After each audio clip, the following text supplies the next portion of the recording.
Televidentes, ¿qué tal? Nuestro programa Hablamos Derecho, el programa de la Universidad San Gregorio de Portoviejo y de la carrera de Derecho, nuevamente esta semana frente a ustedes. En esta oportunidad, el invitado es licenciado en Ciencias Políticas y Sociales, abogado y también magíster en Derecho Administrativo, Político y Constitucional. Es un abogado que se encuentra en el ejercicio profesional y es procurador síndico del municipio del Cantón Bolívar. Ha sido juez de la Corte Provincial de Manabí, ha sido mediador y árbitro del Centro de Arbitraje de la Cámara de Comercio de Manta. Es, también ha sido un clasista, pero sigue siendo igual, ¿no? Ha sido vicepresidente en su más alto nivel del Colegio de Abogados de Manabí. Me estoy refiriendo al abogado Héctor Humberto Ordóñez Chancay, con quien vamos a debatir en este momento un tema muy importante: la Contraloría en la época correísta.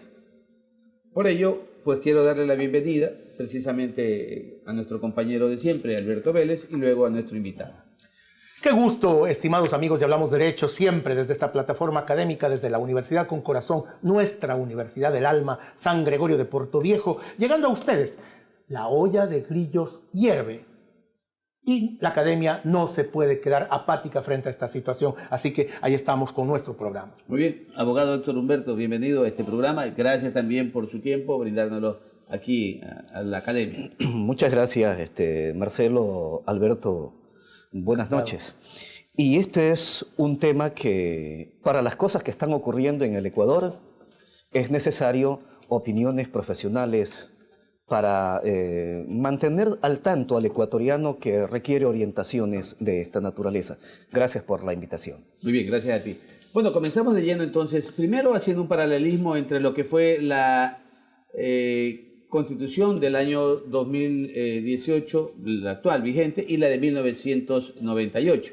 En ambas, y coincidencialmente, tanto el artículo 211 y 212, coincidentemente los mismos números de la Constitución de 1998, señalaban las competencias que tenía la Contraloría General del Estado, habiéndosele eliminado en el año 2008 la exclusividad en el tema de las responsabilidades de carácter penal. Frente a ello, esta forma tradicional de lo que se conoce de las competencias de la Contraloría nos permite a nosotros, Héctor, considerar si realmente es falta de competencias, falta de acciones, o es adecuado mantener lo que tiene hasta el momento como prerrogativa la Contraloría General del Estado. A ver, yo considero que la Ley Orgánica de la Contraloría General del Estado, hasta antes de la vigencia de la Constitución Proteccionista de Derechos del 2008 y la Constitución Política del Ecuador del año 98, sus disposiciones articulares en el aplicamiento del ser humano que vaya a aplicarlo en el ente de control o fuera como servidor público de un ente de control, solo tenía que aplicarlo. Su objeto, a la fecha de la Ley Orgánica de Contraloría General del Estado, es casi similar a la que era anteriormente. Y yo debo suponer que en ambas suspende, destituye e inhabilita. Yo de manera personal y profesional puedo decir, y me atrevo a decir con mucha sinceridad, que el problema en el Ecuador no tanto son cómo el constituyente o el legislador hizo las leyes, sino que el problema en el Ecuador, ¿quién es el ser humano que va a los entes de control? ¿Qué tan comprometido se encuentra ese ser humano con algún político, con algún ministro, con cualquier persona que forma parte de las funciones del Estado? En otras palabras, la función no es que dignifica a la persona dignificaría a la función. Por supuesto, porque si en la ley y en la Constitución están las atribuciones y el objeto específico de una ley como la que estamos tratando ahora, la Ley Orgánica de la Procuraduría General del Estado, el ser humano aplicador de ese texto imperativamente debe hacerlo así. Obviamente está que el que vaya debe despojarse completamente de algún tipo de compromiso y pensar en los deberes y responsabilidades que tiene como ecuatoriano y en las acciones y omisiones que él o ella, como servidora o servidor público en un ente o no de control, debe aplicar. La Ley Orgánica de la Contraloría, aprobada en el 2002 y que deroga la Ley Orgánica de Administración Financiera y Control, mantiene las competencias, repito, de la Constitución del 98 y se le suprime con la Constitución del 2018 una capacidad fundamental, que es la auditoría de gestión. Esa auditoría de gestión, que es la que permite analizar la actividad del servidor público, es decir, del funcionario, del dignatario, del servidor público en definitiva, porque con la Ley Orgánica del Servicio Público todos son servidores públicos. Eso generó una gran controversia, sobre todo los burócratas honestos, transparentes y cumplidores de la ley. Sin embargo, para muchos dignatarios y funcionarios fue, en la época del gobierno de Correa, realmente algo muy adecuado y correcto. Entonces, ¿fue acaso la derogatoria de la auditoría de gestión lo que permitió que se abriera este gran saco de corrupción? ¿O fue simplemente la actitud de los servidores que, con la anuencia desde la Presidencia de la República, podían hacer lo que quieran? A ver, si bien es cierto, como tú muy bien lo explicas, la auditoría de gestión anteriormente estaba plenamente definida y ahora no lo está de esa manera. Pero yo de manera personal considero, estimados amigos y ecuatorianos, que al margen que no se encuentre de manera específica que un auditor jefe disponga a otro auditor que audite una determinada administración, desde mi óptica puede hacerlo, porque recuerdas tú que el objeto de la presente ley tiene por objeto establecer y mantener bajo la dirección de la Contraloría General del Estado el sistema de control. Y cuando dice sistema de control también habla de fiscalización y auditoría del Estado. Ahora bien, estimado Alberto, ¿por qué no se lo hizo antes así de esa manera? Es un problema de quien estaba en ese instante en el ente de control. Y precisamente por allí va mi pregunta, estimado doctor Ordóñez, si usted así me lo permite. Esta altísima magistratura que representa la Contraloría en sí, desde mi punto de vista, que puede estar equivocado, es quizá después del presidente de la República uno de los cargos más importantes. Y siempre se ha sentado en este sillón a hombres de una gran talla moral. Recordemos al doctor Hugo Ordóñez Espinosa, recordemos al doctor Merlo Jaramillo, recordemos a varios nombres que hicieron y dieron lustre a este cargo. Entonces siempre se buscó hombres de una estatura gigantesca para colocarlos ahí, porque este es el filtro, este es el candado de la República. ¿Qué pasó entonces con el Contralor Pollitt durante estos 10 años? ¿De qué manera fue una grave equivocación del régimen haberlo colocado? ¿O acaso en confabulación con él actuó tapando todas estas vertientes de inmundicia, de podredumbre y más que nada de este ambiente en el que todo se hacía con coimas y todo se hacía con corrupción, doctor? Estimado Alberto, el razonamiento que haces para la realización de esta pregunta, debo entender que me das la razón a los primeros razonamientos que yo hago al aperturar este programa. No olvidemos, estimado Marcelo y oyentes ecuatorianos, que la administración pública por mandato constitucional constituye un servicio a la colectividad que se rige por los principios de eficacia y eficiencia y calidad. Y cuando habla que estos servicios deben ser eficaces, deben ser eficientes, cualquier servidor público esté en el lugar que esté y de manera específica y objetiva, el ente de control está obligado a fiscalizar el trabajo que haga cualquier servidor público.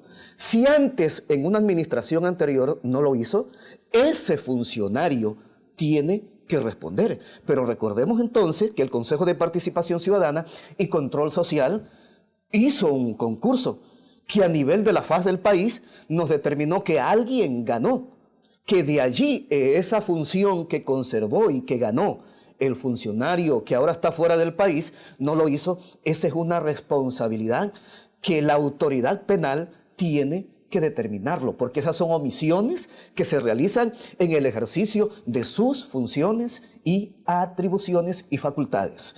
Acordémonos que uno de los deberes y responsabilidades que tenemos en la Constitución, creo que es el artículo 83, determina claramente que actuar con eficacia, con eficiencia y que el poder público debe ser respetado. Doctor, ¿era entonces el Contralor de alguna manera uno de los brazos ejecutores de toda esta política de encubrimiento en este régimen de corrupción de Rafael Correa? Bueno, yo no podría decirlo de manera específica porque estaría en un error de apreciación y conllevaría un tema penal en el futuro.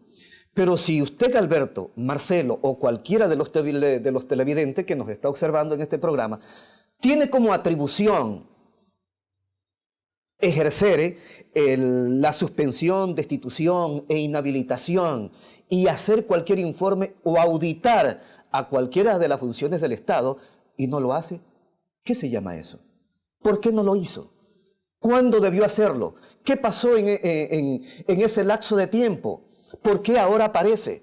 ¿Y por qué ahora el que está se vuelve tan oficioso para poderlo hacer? Entonces, ese es el compromiso que cualquier servidor o funcionario público debe basarse estrictamente a la ley. No importa quién esté representando cualquiera de las funciones del Estado. El que vaya a ese lugar debe despojarse de cualquier situación de interés y velar por el interés de los ecuatorianos. Bueno, pero también era público y notorio, Héctor, de que hechos evidentes de acciones de corrupción enunciados por los organismos de control no tenían ninguna repercusión en el organismo de control. Entonces, fue generándose o asimilándose en la ciudadanía un rechazo, pero sin embargo sin ninguna capacidad de reacción frente al quemimportismo del Contralor de aquella época frente a esos actos evidentes. Entonces, es cierto que el Contralor tiene plena autonomía para determinar esas responsabilidades, pero también era cierto que el presidente salía a defender a un funcionario y no pasaba absolutamente nada. Es decir, Correa prácticamente dirigía la Contraloría General del Estado y la labor del Contralor como un ente autónomo, un ente absolutamente independiente, no funcionó. Mi pregunta es, ¿faltó reacción de la ciudadanía en hacer un poco de presión para que el Contralor cambiara su actitud? ¿O era pues parte de este esquema en el que todos guardaban silencio y no pasaba absolutamente en nada o nada en las incorrecciones que el régimen anterior demostró? Aquí hay dos palabras que tenemos que distinguirlo: la autonomía y la independencia. Autonomía e independencia que en cualquier periodo de gobierno tiene que expresarse en los respectivos informes. Por eso empecé diciendo que el problema de los ecuatorianos que están en los entes de control, el que vaya no debe ir comprometido. Porque si de hecho va comprometido, tenlo por seguro, estimados amigos, que la autonomía y la independencia no funciona. A mí de manera personal, el proceso de participación ciudadana para escoger a las designaciones de diversos cargos en el Ecuador me parece único en América Latina. Te lo digo yo, que participé en un concurso, que llegué hasta la última misión, la 10ª, no quedé al final por un detalle que yo tengo mis reparos. Nunca me notificaron al final, pero el hecho que no haya llegado a ese cargo de juez de corte mediante concurso no significa que yo vaya a renegar del proceso que para mí me enseñó muchos detalles en el nivel académico, en el nivel profesional. Pero algo pasó, algo pasó.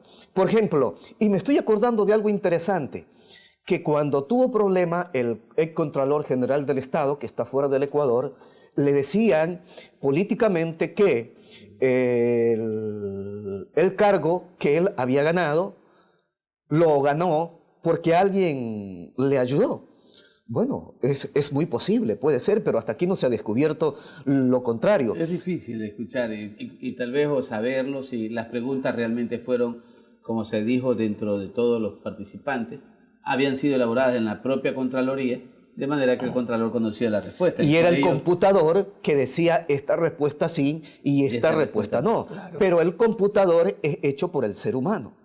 Sí, pero por eso en las preguntas se dice que eran hechas en la propia Contraloría, así que era muy fácil. Bueno, vamos a ir unos anuncios institucionales y regresamos enseguida para seguir con nuestra entrevista con Héctor Ordóñez Shanghai. Ya volvemos.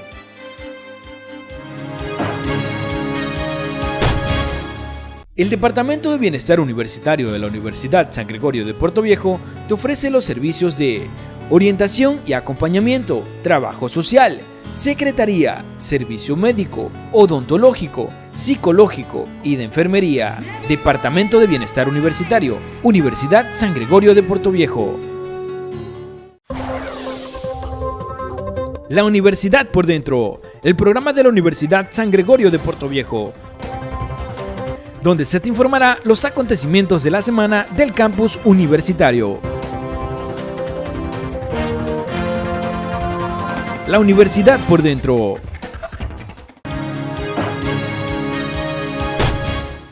Volvemos al segundo segmento de este programa Hablamos Derecho. El tema de esta semana precisamente ha sido la Contraloría en la gestión correísta.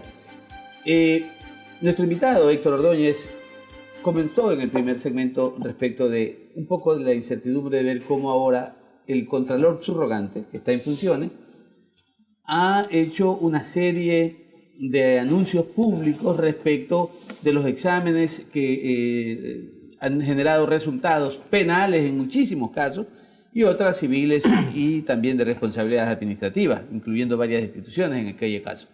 Esta actitud o los resultados, para hablarlo de una manera más clara, los resultados que está entregando Celi en su calidad de Contralor, ponen en evidencia que existía una gran cantidad de responsabilidades y que en la administración de Carlos Poli no se las veía, se las ocultaba o, como decía un ex periodista fallecido, se las oleaba y se las sacramentaba. ¿Será aquello cierto? Bueno, ante la faz pública es lo que está ocurriendo. Si no se desvanece lo que se está conociendo a nivel del Ecuador, es un hecho cierto y real. Pero si se desvanecen esos indicios de responsabilidad, yo diría que son propios de lo que está ocurriendo en el 2018, que usted sabe que es un año político, y que los ecuatorianos no debemos estar... Esos políticos no están de tanta trascendencia, pues son alcaldías, o sea, gobiernos seccionales y parroquiales, en los cuales no tiene un peso contundente como la de asambleístas o la de presidentes de la República. Entonces yo descartaría ese tema de que sea el 2018 el tema de los resultados como una gestión política, bueno, desde mi punto de vista y respeto. Por supuesto, y yo también soy respetuoso de tu opinión, estimado Marcelo. A ver, en política yo considero que tenemos que mirar más allá del horizonte. En esta ocasión son para gobiernos seccionales, pero si algún movimiento político o partido político gana más gobiernos seccionales, va a tener más respuesta política y apoyo político para las próximas elecciones que venga, es decir, y se apuntala. Esto es lo que nosotros no debemos permitir los ecuatorianos, vernos envueltos en un show que de manera permanente se puede hacer a nivel del país. Si hay un hecho de corrupción, así debe determinarse. Si hay un hecho que debe alguien castigarse por la ley penal, pues debe sancionarse, pero no actuar en base a la circunstancia. Por eso es que el comportamiento humano del servidor público, del representante del ente de control, que vaya a ese lugar, debe ser impecable. Pero entonces llegamos a una conclusión de que estos resultados que aparecen de los exfuncionarios del gobierno de Correa es un factor, el tema político. Yo considero que el factor fundamental es un tema político, porque nos hemos dado cuenta que antes de Correa sucedieron estos hechos. Claro. Después de Correa sucedieron casi similares estos hechos y lo redoblaron acá. Y estoy seguro que después del periodo del señor Lenín Moreno van a suceder otros hechos. Entonces, ese proceso de perseguimiento debe hacerse una diferencia constitucional y legal. Que el comportamiento humano del servidor público que vaya a representar al ente de control se despoje de toda conducta política e inhumana y se dedique exactamente a la Constitución y al otorgamiento del derecho que le da la Ley Orgánica de la Contraloría. Doctor Ordóñez, Celi estuvo en la Contraloría. ¿Era acaso ciego de todo lo que estaba ocurriendo en este entorno? ¿Acaso dentro de las cuatro paredes de la Contraloría no podían ya atisbarse, no podían olerse todos estos olores pestilentes de corrupción que se cocinaban en la olla interna? ¿Es entonces acaso Celi cuña del mismo palo o por otra parte realmente desconocía totalmente lo que estaba haciendo el Contralor Político? ¿Cómo podríamos definir? Porque ahora aparece muy diligente y aparece señalador de corrupción y aparece el hombre que gestiona, que hace, que toma la palabra, que ejerce la proactividad necesaria a un organismo que como tal siempre debió haberla tenido. Entonces, ¿cuál es el rol de Celi? ¿Es entonces un santo o acaso un bandido? Bueno, yo lo que noto y puedo opinar acá es que es un ser humano, un profesional que producto de las circunstancias que solo la Asamblea Nacional sabe, fue designado subcontralor. Pero quiero hacer un modesto ejemplo. No. De conformidad con la Ley Orgánica de la Contraloría, el Contralor designa al subrogante. Perdón, es correcto tu apreciación y pido disculpa en esa parte. Y quiero hacer una modesta comparación. Marcelo, tú fuiste presidente del Colegio de Abogados. Y detrás de ti había un vicepresidente y un directorio. A la fecha creo que te desempeñas como rector de la Universidad San Gregorio de Portoviejo. Y detrás de ti hay un vicerrector de la universidad. El vicepresidente del colegio, el vicerrector de tu universidad o de cualquier universidad del Ecuador, conoce o olfatea o no conoce o no faltea lo que puede estar haciendo alguien que está de titular en el puesto o encargo que le ha dado la colectividad o le ha dado el ente de educación superior. Por supuesto que lo olfatea. Entonces, frente a estos hechos, por eso digo que la conducta humana en el servidor público o en el funcionario tiene mucho que ver. Es decir, debemos dejar afuera el acomodo. Está bien, tú ya no estás ahora y como tú estás ahora, me voy contigo. Y contigo voy a estar hasta las últimas consecuencias. Pero allí están las grabaciones, claro, están los periódicos, están las redes sociales que en el futuro llegan. Y es lo que se está descubriendo. No se sabe si sean verdad o sean mentira, pero un perito de criminalística dentro de cualquier investigación fiscal es la que va a determinar algún tipo de certeza en los que nos han puesto actualmente en el Ecuador. Pero entonces Celi cuidaba el cargo guardando respetuoso y distante silencio, ¿o acaso tenía algún grado de complicidad? Es un poco complicado para este modesto profesional precisar que algo así haya ocurrido. Pero lo cierto y real es que ante la faz pública hay algo parecido. Muchas gracias. Hay una serie de situaciones que de alguna manera también hacen presumir lo contrario desde mi perspectiva. Hago méritos para poder ser reelegido o para poder ser designado Contralor y participaré en el concurso. Las reglas todavía no están dadas por el nuevo Consejo de Participación Ciudadana y Control Social. Pero sin embargo, ante la opinión pública yo he presentado una gran imagen. He demostrado una serie de incorrecciones. De hecho, varias de los informes han arrojado responsabilidades que indiscutiblemente en el tema de responsabilidades civiles culposas, pues se han ido desvaneciendo o confirmando por el derecho a la defensa que la propia Ley Orgánica de la Contraloría señala. Pero en los temas penales ya hemos visto funcionarios que se declaran responsables para obtener precisamente una rebaja en la pena. En esas condiciones ocurre, a mi entender, es que había tanto para hacer que hoy es el momento y yo hago y presento todos estos informes ante la opinión pública. Así que podría ser distinto su percepción con la mía. ¿no? Digamos, en esta oportunidad de este diálogo, y eso es precisamente el sentido de este programa Hablamos Derecho. Entonces, yo tengo otra percepción, y es la que le acabo de manifestar. Así que yo personalmente consideraría que no es el tema político, sino que más bien ha existido ahí, de por medio, grandes cosas que aparentemente todavía ni siquiera se llega al más alto estándar de los actos de corrupción de este gobierno que tuvo Correa. Así que las responsabilidades establecidas, a mi entender, me parecen absolutamente claras y evidentes, de manera que teniendo el derecho a la defensa puede seguirse desvaneciendo la misma o confirmando, como ha ocurrido con Carlos Ochoa, superintendente de medios. Por ejemplo, hay un ministro de la administración ejecutiva anterior se declaró culpable y frente a ese hecho cierto y real, los abogados del Ecuador, ¿qué podemos decir? A confesión de parte, relevo de prueba. Y cualquier juez o tribunal, en última instancia, ¿qué es lo que lo va a sentenciar? Siendo responsable de la infracción delictual cometida.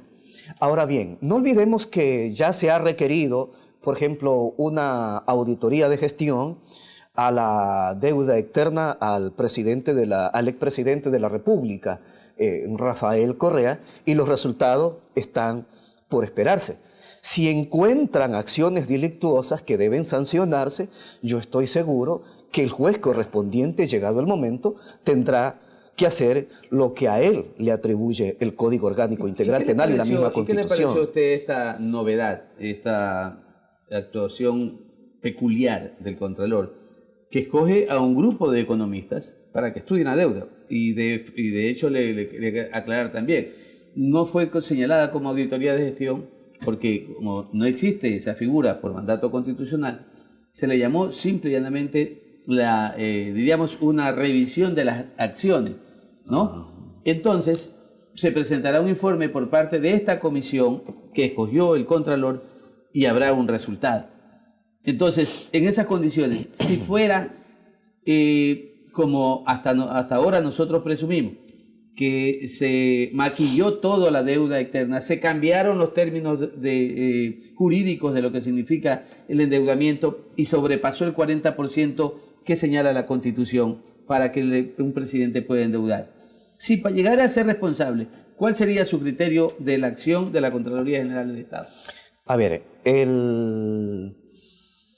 yo creo que hay algunas personas en ese grupo de seres humanos que ha sido designado para que hagan un análisis. Una veeduría prácticamente. Una veeduría a la deuda externa contraída por el presidente anterior. Al margen de que legalmente debe sancionarse a cualquier persona, si nosotros revisamos desde que inició Rafael Correa su gestión como presidente, algunos de los que están allí eran contrarios. Yo no soy correísta, pero había unos contrarios. Y yo me permito hacer una pregunta muy pública ahora. Si cualquiera de nosotros está en contra, desde hace mucho tiempo, contra nuestro amigo camarógrafo, y después tenemos la oportunidad de una veeduría, de hacerle una auditoría, si durante muchos años hemos venido diciendo que el señor camarógrafo que está frente a nosotros ha sido de esta manera, de la otra y de esta, como que hay mucha parcialidad. Hay conflicto de intereses. Noto y diría yo, como que a la larga de esto le darían no unos buenos resultados, porque hay conflictos de intereses. Hay conflicto de intereses. Por eso yo siempre digo en cualquier lugar, el comportamiento humano de la persona que vaya a auditar, que vaya a dar algún tipo de veeduría, debe ser completamente fuera de algún interés personal. Doctor, hay algo que no podemos dejar de lado en esta entrevista. Es de actualidad, lo estamos viviendo en el momento y nos da un poco una pauta, una medida de lo que ocurrió en la famosa década ganada, se decía, perdida realmente. Hay muchísimos casos de exministros de Correa que se encuentran con fuertes losas, los tengo aquí en mis notas. El Marcela Guiñaga y los 41 millones por el tema Samanes, Espinel y los perjuicios de Alíes, el caso Tame, donde hay una presunta implicación de la señora Duarte, de Freddy Ehlers y el propio actual asambleísta Pavel Muñoz, aunque él dice que lo que quieren es acallarlo porque él es un tipo frontal y está diciendo verdades. Entonces, y María de los Ángeles Duarte, haciendo un pequeño margen, está involucrada en otros 2 casos también. ¿En qué medida podemos leer el que tal número de ministros tenga este nivel de involucramiento y que haya sido señalado con glosas? Bueno, eso es un derecho que tiene el servidor público cuando no hace bien su gestión, o aún así, haciéndolo bien, siempre puede haber una equivocación. Pero estoy consciente de que todos estos ministros de Estado de la época anterior están con esta glosa. Y deben ser el tribunal correspondiente que determine la sanción que a cada uno de estos servidores le corresponde. Puedo hablarlo así porque no conozco a plenitud los cargos y descargos que en sede administrativa hayan podido hacer. Luego ha de ir a la justicia penal ordinaria y tendrán que defenderse. Mire que ahora se está pidiendo auditoría también a los patrimonios de los hermanos Alvarado. O sea, muchas cosas pasaban y estábamos ciegos, nadie decía nada, doctor. ¿Qué pasaba con la justicia, la propia Contraloría, naturalmente? ¿Qué pasaba con el país ciego y con un pueblo callado que no se levantó para poner en evidencia y poner sobre el tapete esta podredumbre terrible que ahora la podemos encontrar? Hace poco decía que el artículo 83 de la Constitución determina cuáles son nuestros deberes y responsabilidades como ecuatorianos: acatar y cumplir la Constitución. El Código Orgánico Integral Penal dice que cualquier persona que conozca presumiblemente de un hecho, está en la capacidad de denunciarlo por escrito o de manera verbal.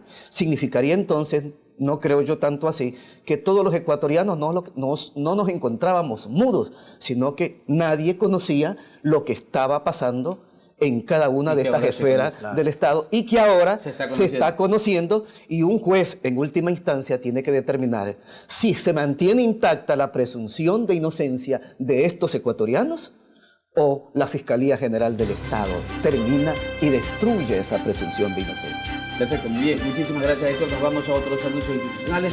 Ya volveremos para hablar un poco más sobre el papel de la Contraloría en la época correcta. Ya volvemos.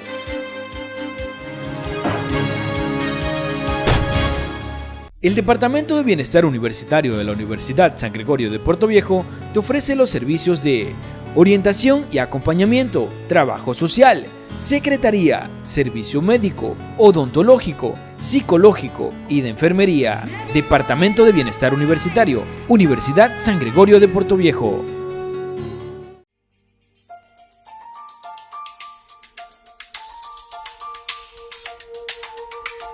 Caminamos junto a una generación que busca la excelencia. Sabemos que el conocimiento es la fuente de desarrollo de nuestros pueblos y entendemos que nuestro deber es formar profesionales con responsabilidad.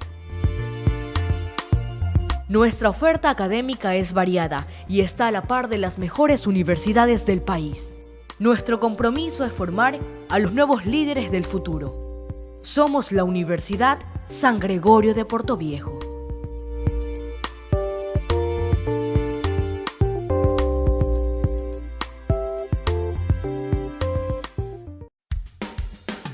¿Sabía usted que el cáncer de boca es tan agresivo como cualquier otro, pero que puede ser detectado y tratado con un chequeo a tiempo? El Centro de Investigación de Patología Bucal de la Universidad San Gregorio brinda este servicio a la comunidad, con equipos de última tecnología, y procesa las muestras de tejidos cuando el caso lo exige. Desde 2013 han sido detectados una decena de casos de cáncer y muchos otros han sido tratados con buenos resultados. Tómese un tiempo y acérquese de lunes a viernes al Centro de Investigación de Patología Bucal. Un chequeo temprano puede hacer la diferencia. Universidad San Gregorio. Experiencia, confianza y calidad académica.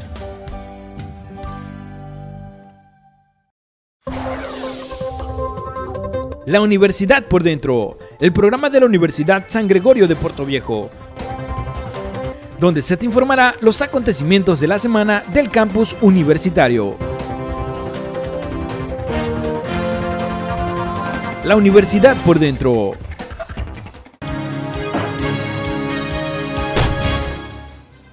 Volvemos al tercer segmento del programa Hablamos de Derecho. Nuestro invitado, un abogado litigante, un abogado que ha tenido también la calidad de juez, las dos vertientes. Frente a ello, Héctor Ordóñez, quisiera preguntarle, ¿cree usted que el Consejo de Participación Ciudadana y Control Social debe darle prioridad al tema de la Contraloría en cuanto a al concurso y la designación de un nuevo Contralor, para efectos de que no puedan entenderse como politizadas todos los resultados de los exámenes especiales que se están haciendo? Bueno, yo creo que debe ser una de las principales tareas que este Consejo de Participación Ciudadana Transitorio debe hacer. El día de ayer, por ejemplo, me llamó mucho la atención que mientras en la Asamblea Nacional se estaba perfilando para un juicio político para el señor Ochoa, y cuando veo en las redes sociales que el Consejo de Participación Ciudadana había resuelto cesarlo de manera definitiva del cargo. Y al mediodía, en las noticias, veo en los canales de televisión que ciertos legisladores, no es que estaban inconformes, pero como que yo le logré captar a ellos, oiga, pero si nosotros íbamos a hacer nuestra tarea nuestra tarea fiscalizadora por el lado de la Asamblea Nacional, y se nos adelantó el Consejo de Participación Ciudadana. Y cuando fue cesado, este señor Ochoa dice, yo me voy del cargo porque en este estado, algo así dijo, sí, porque en este estado constitucional de derecho tengo que acatar la decisión, pero no estoy de acuerdo porque dentro de las funciones que tiene el Consejo de Participación Ciudadana Transitorio no está cesarme de manera inmediata en estas condiciones. Nos dejó un profundo e importante mensaje para el Ecuador. No, yo creo que fue una muy buena salida a su destitución, porque el artículo 48 de la Ley Orgánica de la Contraloría señala que los servidores públicos previo sanción administrativa culposa que determine el Contralor, en este caso la destitución, deberá hacerlo la autoridad nominadora. Si no lo hace la autoridad nominadora dentro de 30 días, debe de hacerlo el Contralor. De manera que el procedimiento fue tan evidente, cumpliendo las normas de la Contraloría, cuando se le notificó la destitución a Ochoa, hizo los descargos y no fueron desvanecidos por el órgano de control. Y le comunican entonces al Consejo de Participación como órgano nominador, señores miembros del Consejo de Participación, este señor Ochoa ha sido destituido, proceda a cumplir con lo que dispone. Si el Consejo de Participación no lo hacía en 30 días, la Contraloría está en la facultad de hacerlo. Consecuentemente, fue un argumento muy hábil que tuvo él para decir, el Consejo me está evaluando, me está cesando. No, señor, no ha habido ni evaluación ni cesación por el desempeño de sus funciones, sino acatando de conformidad a la Ley Orgánica de la Contraloría lo que dice el Contralor. Así que el procedimiento está claro y evidente. Entonces, ahí son, hay veces, diríamos, los argumentos que pueden politizar. Y aquí no ha ocurrido eso. No ha ocurrido, Héctor. El Consejo de Participación, incluso en su resolución, no indica el artículo y argumenta en cumplimiento de lo que dispone la Ley Orgánica de la Contraloría. Así que, perdóname que te rebata esto, pero creo que es oportuno en derecho hablar precisamente para que la ciudadanía pueda apreciar nuestras posiciones, nuestros comentarios. Por eso se llama este programa Hablamos Derecho. Correcto, Marcelo. A ver, te decía de que yo creo que el Consejo de Participación Ciudadana debe poner mucho interés en esto. Pero lo que nos preocupa a algunos ecuatorianos, y yo soy un poco desconfiado, bueno, así somos los abogados, soy un poco desconfiado, es que ese comportamiento humano del Consejo de Participación Ciudadana anterior, el que esté, el que venga, no vaya a aplicar estrictamente lo que diga la ley. Eso es lo que a mí me preocupa. Lo que más me preocuparía es lo que pueda ocurrir más adelante, que vaya un reparto desde la Asamblea Nacional Fiscalía General del Estado, Contraloría, Procuraduría, Una porque ahí preocupación que sí, compartimos ahí plenamente. sí estaría ocurriendo lo que sucedía hace cerca de 11 años hacia atrás. Se supone que en nuestra Constitución proteccionista de derechos, nuestros derechos son progresivos y esa progresividad no se vería así, si es que no se haría como debe de hacerse. Por ejemplo, yo tengo un modesto reparo y no voy a hacerlo por el beneficio de la miembro del Consejo de Participación Ciudadano, que de paso es manabita, Consejera. que es consejera de nuestra provincia.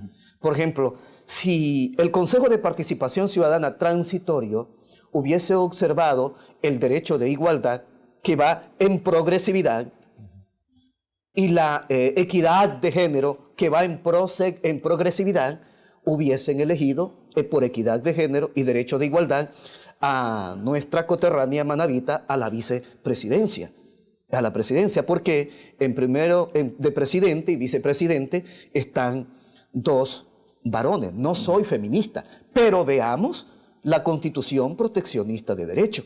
Si el Consejo de Participación Ciudadana y Control Social nos tiene que dar muestras de verdadera equidad, aquí no nos está demostrando aquello. Al interior de su propia Por composición. supuesto. Claro. Y eso debió darnos un mensaje muy claro. Y ese mensaje, a mi modesto entender, no es el mensaje más claro que esperábamos. Doctor Ordóñez, yo quiero hacerle una pregunta que se hacen todos los ciudadanos. Y los abogados conocemos los caminos, pero una buena parte de la audiencia que nos mira seguramente se interroga. Se han iniciado acciones penales, obviamente las hay por doquier. Sin embargo, la gente tiene esta duda. ¿Cómo se puede recuperar todo el dinero que se llevaron? ¿Cuáles son las otras acciones que quedan y que deberían realizarse para que no quede solamente esto en un show mediático, en una gran feria en la que se señale con el dedo por aquí y por allá quiénes son los culpables, sino cuáles son los mecanismos para recuperar? Y una segunda parte de esta pregunta, contra el señor Carlos Ochoa, ¿procede el derecho de repetición? Vamos a lo primero. Toda sentencia condenatoria lleva implícito una reparación integral a partir del año 2008. Así dice el 78 de la Constitución. Antes, con la puesta en vigencia, con el anterior Código Penal, hablaba de los daños y perjuicios. Código Integral Penal habla de reparación integral. ¿Cuál es la tarea de los abogados del Estado? ¿Cuál es la tarea de la Fiscalía General del Estado?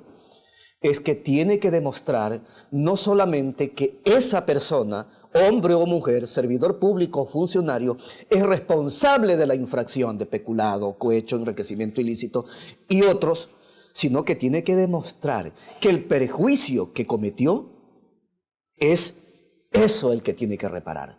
Porque si no demuestra que cometió el perjuicio, ¿qué va a mandar a pagar?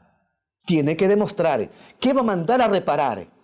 ¿Qué va a mandar a reparar? Por ejemplo, se hablan que hay perjuicios por parte del vicepresidente de la República que sobrepasan los 5 millones de dólares. ¿Dónde están esos 5 millones de dólares? ¿Cómo traspasó el señor vicepresidente a primeras, segundas o terceras personas? Esa secuencia de traspaso de dinero de manera por cheque, de manera en efectivo, mediante transferencias, no sé, tiene que demostrarlo la Fiscalía General del Estado. Si no lo hace, ¿cómo podrá cobrar? Entonces, eso es algo importante que debe demostrarse para la reparación integral. Y en lo que tiene que ver con el derecho de repetición que ya se ha anunciado en la prensa contra Carlos Ochoa, bueno, ¿cabe? Es un derecho que el señor Ochoa tiene, es un derecho que el señor tiene. Y el juez Pero más bien los medios perjudicados, ¿qué mecanismos tienen para dirigirse ya directamente contra el señor Ochoa por los perjuicios aparentemente suscitados? El día de ayer escuché una muy buena noticia. Por ejemplo, los trabajadores de Gama Visión presentaron una acción de garantías jurisdiccionales de los derechos ante un juez constitucional, presentaron una acción de protección porque presumo, según el abogado que lo escuché a través de un programa de televisión, que habían vulnerado sus derechos y parece que uno de esos derechos es el derecho al trabajo. Claro, se pretendía disolver la Y empresa, viene la el canal. Superintendencia de Compañías y cesa a esta compañía del Estado, Gama Visión, y me pareció un poco contraproducente por parte de este ente del Estado. ¿Por qué? Porque precisamente la función ejecutiva, representado en el señor presidente Lenín Moreno, ¿qué es lo que nos ofrece a nivel del país en su campaña electoral y una vez posesionado? Es el trabajo. ¿Y qué es el trabajo como derecho constitucional? Fuente de realización personal y base de la economía del Ecuador, dice la norma. Entonces, ¿cómo es que por un lado la Superintendencia de Compañía cierra una empresa de esa naturaleza y deja afuera un grupo de trabajadores de este canal de televisión del Estado? No veo coherencia. Entonces, en la vida hay dos momentos importantes, que es la coherencia y la objetividad. Sin embargo, después ya hablaron y parece que van a llegar a un acuerdo en ese sentido. Ya, yo quería, si bien es cierto que el tema se menciona a la Contraloría, pero un órgano de control, hay otro órgano de control, la Procuraduría. Frente a estos hechos, en la que incluso se declaró desierta la acusación por parte de la Procuraduría, ¿ese papel de este órgano de control ha sido eficiente realmente en los juicios contra el Estado? A ver, si yo estuviera de abogado del Estado, cualquiera de nosotros como abogado de uno de los ministerios, y viene la Procuraduría General del Estado, que es como nuestro sostén para sostener en audiencia pública, oral y contradictoria, y ponerse de acuerdo con los abogados del Estado para saber qué es lo que va a defender o qué es lo que va a acusar, y resulta que llegan atrasados, se quedan en el ascensor. Yo creo que esa no es una estrategia lo más adecuada posible. Algo sucedió allí, porque esa no es explicación profesional. Esa es una explicación para niños, doméstica, niños de un jardín de infantes, porque no lo van a entender, pero para las personas adultas, mayores y profesionales, nos parece que fue una estrategia que no cabe. Una solidaridad del organismo de control con el acusado. Sí, mire, y eso es una responsabilidad. Allí hay responsabilidades. ¿Cómo es que la Procuraduría exige que en los juicios que se siguen contra el Estado, los procuradores síndicos no dejen de cumplir su labor, no dejen incluso de presentar los recursos de casación, a sabiendas incluso de que el trabajador o el servidor o el ex servidor que demanda el Estado tiene toda la razón y aún así se presentan los recursos de casación, generando más angustia en ese pobre ex servidor público? ¿Sí? ¿Y qué ocurre con la Procuraduría? Ahí no se destituye al procurador. Sin embargo, si fuera lo contrario, el procurador solicita la destitución de ese pobre procurador síndico de institución pública. Mire, como abogado en libre ejercicio me ha tocado estar en ambos. Sí, lo decíamos hace un rato. En ambos escenarios. Pero aquí hay un artículo que el constituyente puso en la Constitución, que es el 233, que ninguna servidora o servidor público estará exento de responsabilidad por los actos realizados en el ejercicio de sus funciones o por sus omisiones y serán responsables administrativa, civil y penalmente. Pregunto, ¿qué papel jugó a partir de ese momento la Contraloría General del Estado? ¿Qué papel jugó el Consejo de Participación Ciudadana a partir de esa gestión atrasada? ¿Qué papel jugó la Fiscalía General del Estado? Las veedurías ciudadanas. Ustedes saben, estimados amigos, ¿qué ocurrió? Se dice que solo la destitución del servidor público, de aquel procurador síndico, procurador judicial que había designado el Procurador General del Estado. Ese es todo lo que se conoce. No hemos visto ninguna acción, en este caso, de la propia repetición que debería hacerse por la afectación a los intereses del Estado ecuatoriano. Doy derecho a la duda en esta parte de tu pregunta, estimado Marcelo. No conocemos si hay alguna acción penal que se haya presentado o un acto administrativo, pues la prensa nacional no nos los ha dicho todavía, pero esperemos que en cualquier momento presenten, si es que no lo han presentado, y si ya lo presentaron, por favor, háganle el seguimiento y con mucha celeridad. Muy bien, muchas gracias Héctor. Nos vamos a otros anuncios institucionales y regresamos inmediatamente para el cuarto y último segmento de este programa Hablamos de Derecho. Ya volvemos.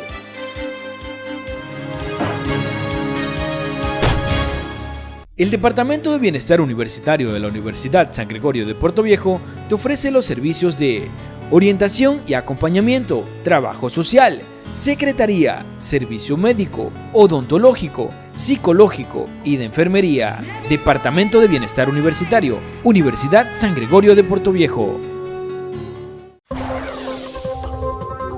La Universidad por Dentro, el programa de la Universidad San Gregorio de Puerto Viejo, donde se te informará los acontecimientos de la semana del campus universitario. La Universidad por Dentro.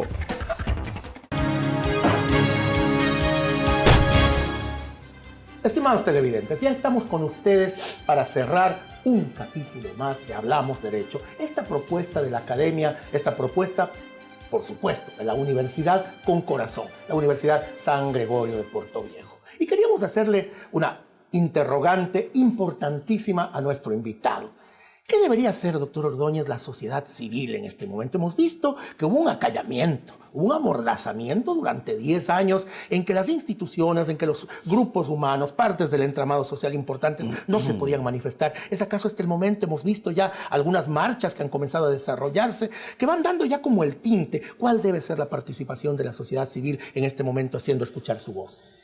Estimado Alberto, todo ciudadano legal y constitucional, bien conducido, lo que haga es para beneficio del país. Pero si el poder ciudadano es conducido por alguien que tiene un interés para proyectarse en el futuro, no es el poder ciudadano lo que debe pedir. El poder ciudadano es el primer mandante que fiscaliza a quien elegimos en su tiempo y momento. Por lo tanto, hace algunos días ya empezamos a ver a nivel del Ecuador de que la sociedad civil se está lanzando a las calles. Y eso es bueno, eso es importante, porque se demuestra de que la sociedad civil está empeñado que lo que se ha denunciado, lo que está en el escenario político y en los medios de comunicación, se descubra la verdad. Pero en la objetividad tenemos que ser muy cautos y no dejarnos utilizar el poder ciudadano de alguien que puede tener cualquier interés. Observemos de que hay gente muy hábil en el Ecuador, en nuestra provincia y en el resto del territorio, que puede usar a nuestros ciudadanos. Por eso, antes de salir a las calles, asesórese de un estudiante de Derecho, de un estudiante de Economía, de un comunicador, de un psicólogo, de un economista que puede estar en el barrio, en la familia, en la universidad. Empiecen las universidades, los colegios, los centros educativos a armar los verdaderos debates. ¿Para qué? Para tener informado adecuadamente a cada una de las personas, para que no nos cojan los brazos cruzados y después decir, ¿es correcto lo que dice Fernando? Héctor, ¿y cuál es su criterio respecto, con esa misma criterio y análisis que ha hecho respecto de estas marchas? ¿Cuál fue su criterio respecto de aquella marcha que hizo el gobierno provincial de Manabí, encabezado por el prefecto, respecto de una serie de situaciones que nunca nadie las comprendió al final de cuentas por qué marchaba? Bueno, al final de esa marcha yo vi en los periódicos que decía porque a Manabí se lo respeta. Alguien, desde mi modesto punto de vista, se sintió lesionado porque no respetaban a los manabitas, porque ese era el sentir. Pero a mí me hubiese gustado, aunque yo no escuché en ninguna parte, que el tema de la reconstrucción de la provincia de Manabí no la tenemos todavía en un 100%. Ahora sé que ha designado mediante decreto ejecutivo a la señora vicepresidenta de la República. ¿Qué es lo que esperan Manabí y Esmeraldas?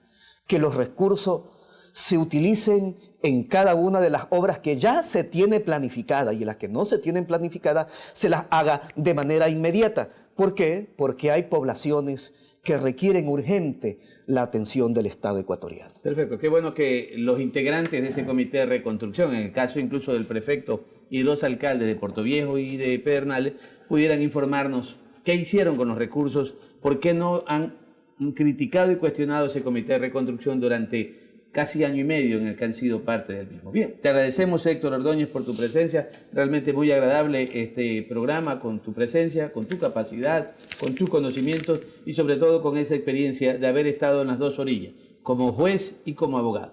A ustedes, queridos televidentes, muchísimas gracias. La próxima semana estaremos nuevamente aquí. Hablamos Derecho, un programa de la carrera de Derecho. Que la voz del pueblo nunca sea callada, esa es también tarea de la academia. Un placer. Muchas gracias por su invitación, estimados Gracias, amigos. señor doctor. Gracias.